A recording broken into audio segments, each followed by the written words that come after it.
Bienvenue mesdames et messieurs, chers téléspectateurs de l'émission Liberté Plus Mag. À cette nouvelle édition, il s'agit d'une émission spéciale. Il est président fédéral de l'UDPS Lubumbashi 1. Il est député provincial nouvellement élu et maire de la ville de Lubumbashi.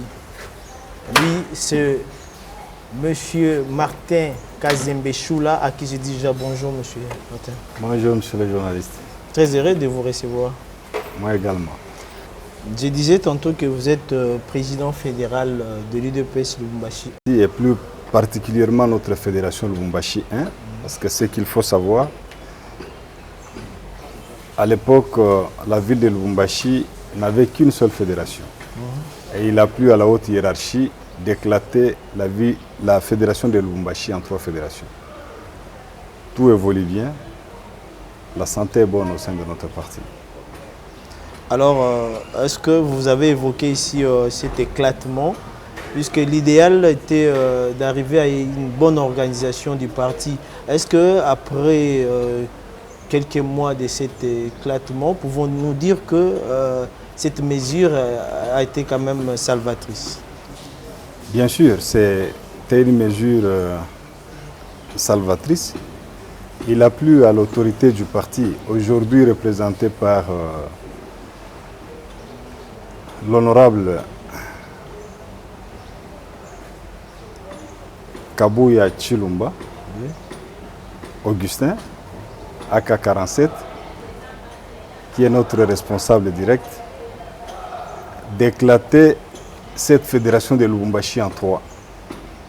Et il fallait le faire parce qu'il fallait converger tout le monde. Il fallait mettre tout le monde autour d'une même table.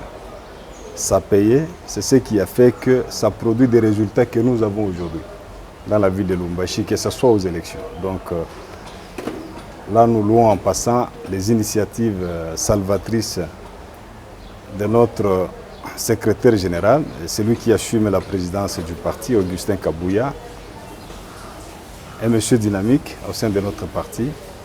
Il nous a mené quand même à une très belle destination jusqu'à aujourd'hui. Donc, peut-on dire que l'état de vos relations entre les 3 fédérations sont au beau fixe? Bien sûr, tout évolue normalement. S'il y a quelque chose, ça arrive à un certain moment que les 3 fédérations se rencontrent pour converger ensemble. Vous êtes également député provincial, élu de Kasenga, dans le Haut-Katanga. Un mot par rapport à vos électeurs. C'est un message de remerciement tout d'abord à la population de Kasenga, aux électeurs. Cette population nous a fait confiance. Et surtout, cette même population a élu les chefs de l'État également. Parce que les 73%, et quelques que les chefs de l'État ont obtenus, y compris même le voix du territoire de Kasenga. Donc ce qui nous a beaucoup arrangé, c'est d'arriver à ces résultats-là positifs, de porter les chefs de l'État au niveau du sommet, au top job pour son second quinquennat. Donc la population a suivi les mots d'ordre qu'on avait donnés, bien sûr.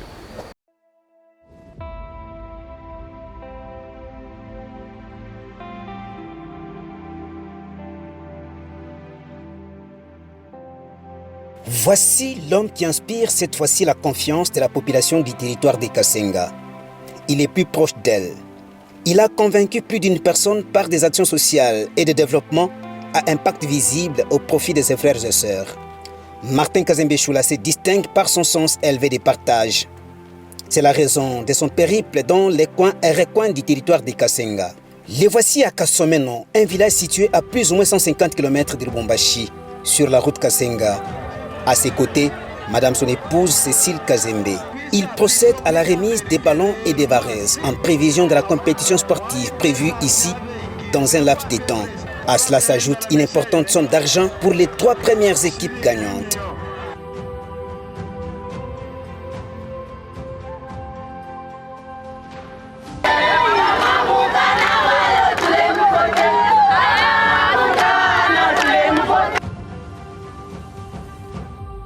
Au village Boa et Kinika, Une importante somme d'argent est remise aux autorités traditionnelles sur leur demande pour l'achat des bancs à doter aux écoles de ces coins. Il leur donne un lot important de médicaments pour la prise en charge gratuite des malades.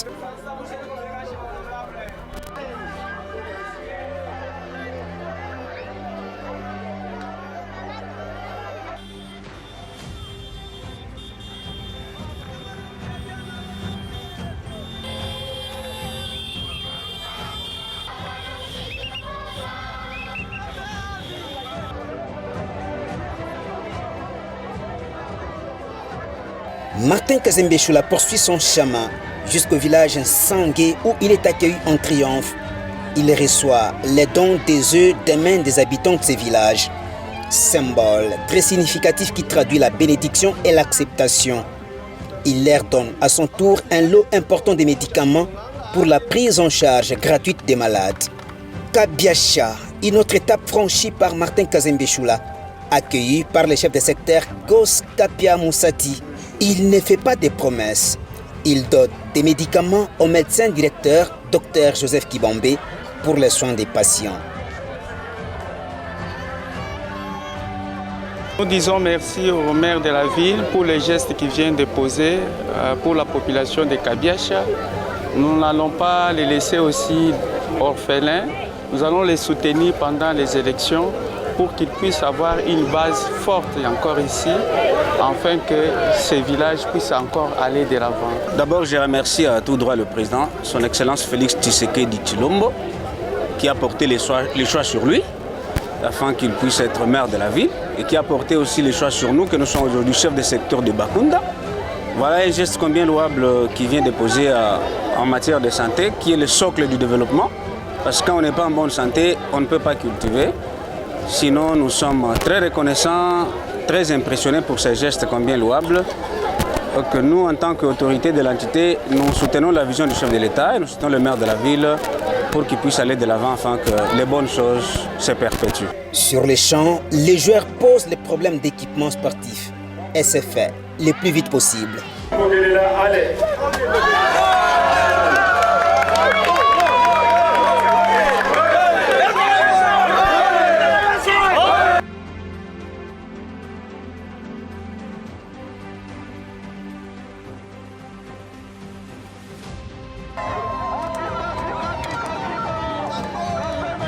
De Kabiacha à Lukeka, il n'y a qu'un seul pas. Martin Kazembe-Choula procède ici à la dotation des matelas et des produits pharmaceutiques à l'hôpital. Ces actions sont saluées non seulement par les chefs du groupement Malangale, mais aussi par les membres de la vision Fouachi.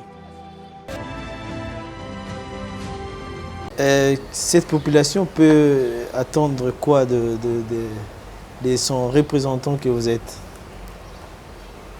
Vous savez, monsieur le journaliste, malgré que je suis maire de la ville de Lubumbashi, mais j'ai toujours été plus proche de cette population de Kasenga, quelle que soit la distance. Il fallait voir par les réalisations qu'on a eu à faire de ces côtés-là. Je vais être un très bon représentant, un bon avocat à leur endroit, et surtout travailler en collaboration avec l'exécutif pour que cette population soit soulagée par rapport aux besoins, aux projets qui seront nécessairement exécutés, parce que c'est ça même le rôle d'un élu. Hein. Voilà. Monsieur Martin Kazembe-Choula, parlons maintenant de Lubumbashi, la ville que vous gérez. Vous êtes arrivé quand à la tête de cette ville? Nous sommes arrivés au mois de février 2023. Donc jusque-là, nous n'avons pas encore réalisé une année.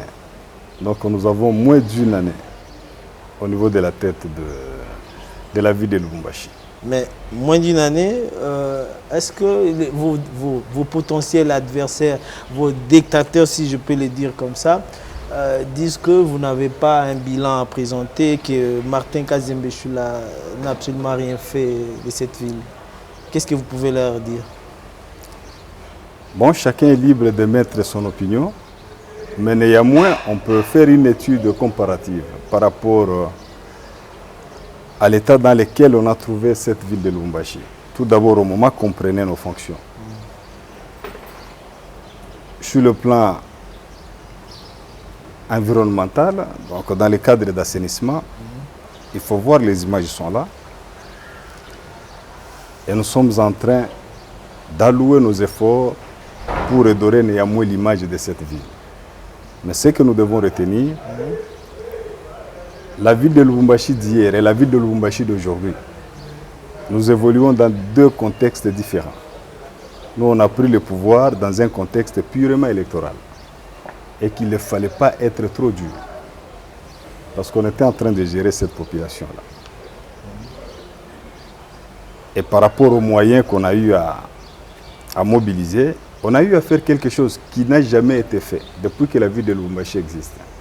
Vous imaginez aujourd'hui, quand vous arrivez à Lubumbashi, nous sommes en train de riger les murs de clôture pour tous les bâtiments de la mairie, de la ville de Lubumbashi, y compris même derrière, au niveau de la commune de Lubumbashi. Ce qui n'a pas été le cas dans le passé. Ce qui n'a pas été le cas dans les temps passés. Donc ça, c'est déjà un point positif. Et le projet est en cours. On a eu aussi à réaliser le projet de construction de 2 écoles dans la commune annexe. Le projet aussi est en cours, une école secondaire et une école publique que nous allons doter à l'État congolais pour appuyer les chefs de l'État dans le cadre de gratuité de l'enseignement. Ça, c'est une œuvre de la mairie, ce que la mairie n'a jamais fait.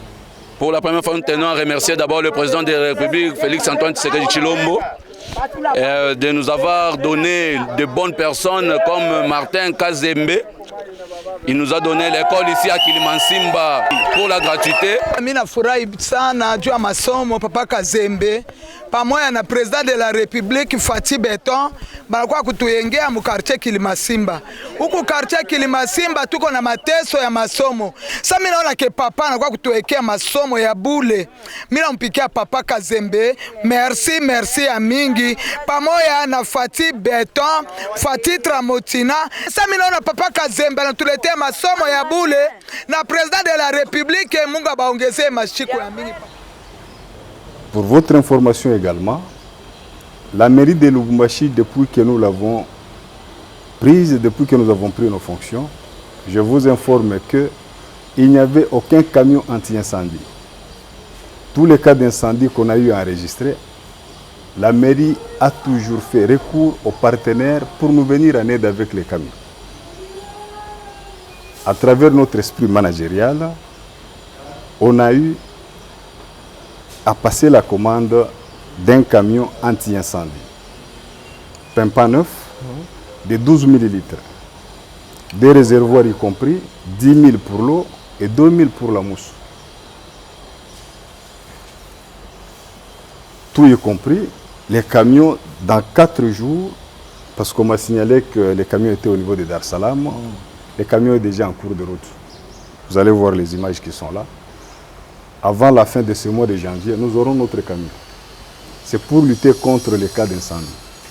Donc là, c'est déjà un plus. Et les travaux qu'on a eu à réaliser, on a respecté les normes de passation de marché. C'est ce qui a fait qu'on a un peu traîné parce que les derniers publics, il faut les utiliser d'une manière responsable, tout en respectant la procédure de passation de marché, conformément à nos lois. Et même sur terrain, nous prenons par exemple le cas de la fontaine de la Poste. Les gens faisaient les petits besoins là à l'intérieur, il y avait tout ce qu'il y avait comme déchets. Mais on a eu à arranger ça. La fontaine est opérationnelle aujourd'hui. Ça fait plus de 3 ans que cette fontaine a été délaissée. Donc c'est un plus que nous apportons et nous nous alignons toujours dans la philosophie de protéger les biens de l'État qui étaient totalement spoliés. Et je vous informe que les bassins de la ville de Lubumbashi, qui a été longtemps spolié, on a eu à prendre des mesures pour déguerpir tous les gens là qu'on a trouvés qui habitaient frauduleusement et les individus percevaient de l'argent. On a eu à prendre des engagements et cet endroit-là du bassin de la ville est en train d'être rénové. C'est un partenariat public-privé qu'on est en train qu'on a mis sur pied pour que nous puissions protéger ce patrimoine de l'État congolais, bien sûr. Voilà ce qu'on a eu à faire et nous sommes en train de lutter, surtout, il y a une commission qui continue encore à travailler, nous identifions tous les patrimoines de l'État, que ça soit protégé. Que ça soit protégé parce que les hommes passent, mais l'institution reste. On ne peut pas tout vendre.